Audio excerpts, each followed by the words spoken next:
नमस्कार दोस्तों, आप सब कैसे हो। मैं हूं आपका दोस्त देव और आज मैं आपके लिए एक ऐसी दिलचस्प और डरावनी कहानी लेकर आया हूं जिसे सुनकर आपके रोंगटे खड़े हो जाएंगे। यह कहानी है उस औरत की जिसे उसके ही गांव वालों ने डायन घोषित कर दिया था।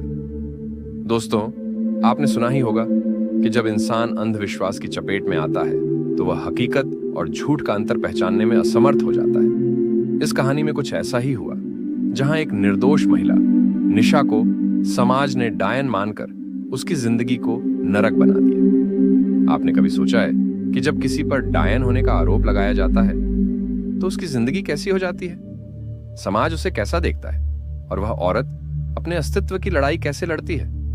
आज मैं आपको इस कहानी में ले चलूंगा उस भयावह रास्ते पर जहां इंसानियत और न्याय की धज्जियां उड़ाई गईं। क्या ये औरत वाकई में इतनी खतरनाक थी या फिर ये सब सिर्फ अफवाहें थीं?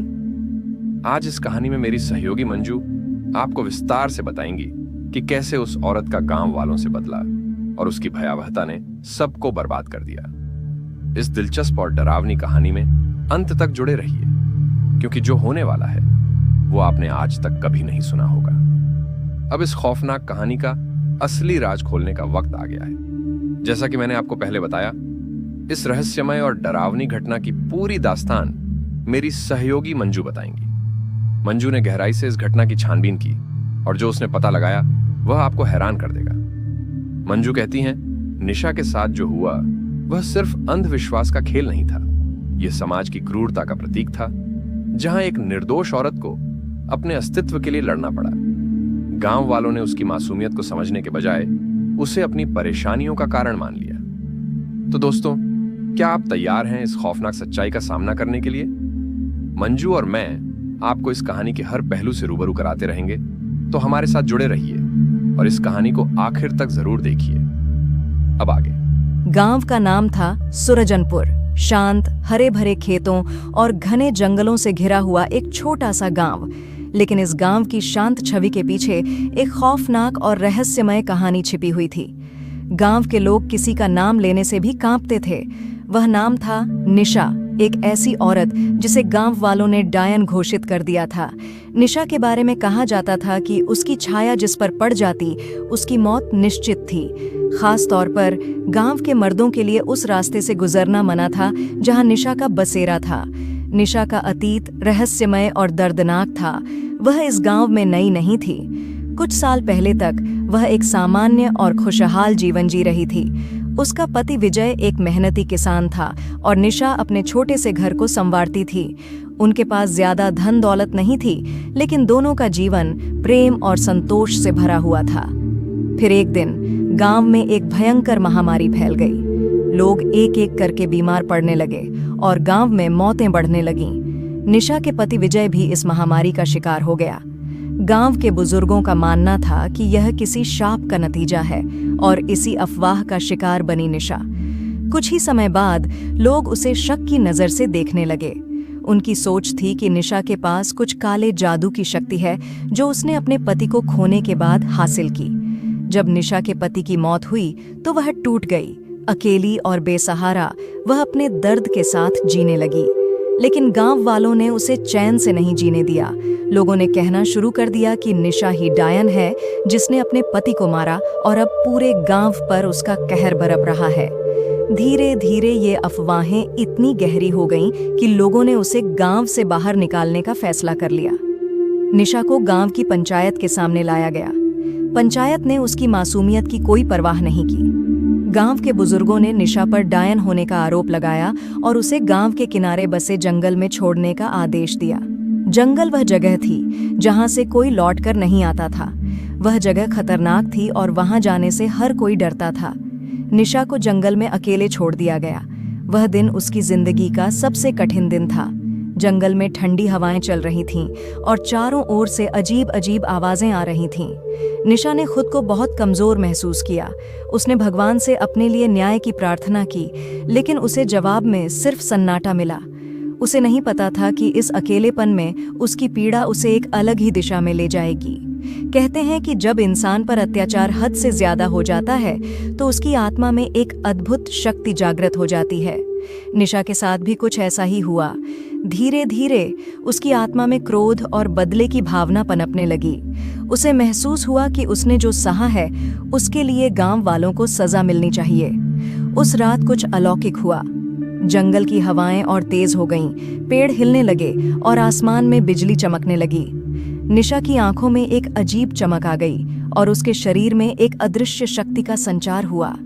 वह मासूम औरत नहीं रही जिसे गांव वालों ने झूठे आरोपों में घसीटा था। अब वह एक खौफनाक डायन बन चुकी थी जिसके मन में सिर्फ बदला था। अगले दिन से गांव में अजीब घटनाएं घटने लगीं। जो लोग निशा को डायन कहकर सताते थे वे एक एक करके मरने लगे। कोई खेत में काम करता हुआ अचानक गिर जाता और उसकी मौत हो जाती तो किसी की लाश सुबह घर के पास पाई जाती। गांव के मर्द अब जंगल के उस रास्ते से गुजरने से कतराने लगे जहां निशा को छोड़ा गया था। गांव के लोग दहशत में जीने लगे। उन्हें यकीन हो गया था कि निशा अब डायन बन चुकी है और वह गांव वालों से बदला ले रही है। रातों को गांव के लोग अपने घरों में बंद रहते, लेकिन तब भी मौत का साया उन पर मंडराता रहता। धीरे धीरे गांव के कई मर्द गायब होने लगे। लोगों ने दावा किया कि उन्होंने निशा की परछाई को जंगल के किनारे देखा है, लेकिन जब वे वहां गए तो उन्हें कुछ नहीं मिला। गांव में डर अपने चरम पर पहुंच चुका था। अब लोग आपस में भी बात करने से डरते थे कि कहीं निशा की आत्मा उन्हें सुन न ले। कई परिवार गांव छोड़कर जाने लगे, लेकिन वे भी सुरक्षित नहीं थे। जिन लोगों ने गांव छोड़ने की कोशिश की उनमें से कईयों की लाशें जंगल के किनारे मिलीं। गांव के बुजुर्गों ने एक बार फिर पंचायत बुलाई। इस बार उनका मकसद निशा के खिलाफ कोई समाधान निकालना था। उन्होंने गांव के सबसे बुजुर्ग और तांत्रिक से सलाह ली। तांत्रिक ने कहा कि निशा की आत्मा को शांति तभी मिलेगी जब उसे उसके कष्टों का बदला मिल जाएगा, या फिर कोई बहादुर व्यक्ति उसके सामने जाकर उससे माफी मांगेगा।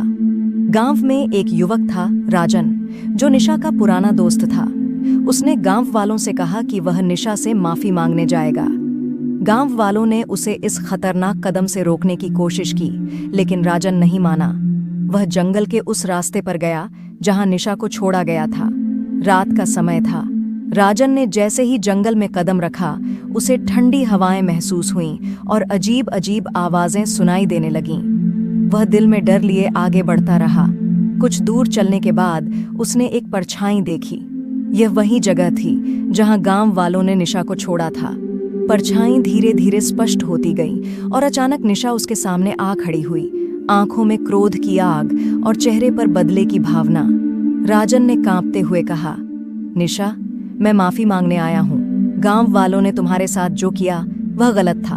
हम सब पर अंधविश्वास ने कब्जा कर लिया था, लेकिन मैं जानता हूँ कि तुम निर्दोष थीं।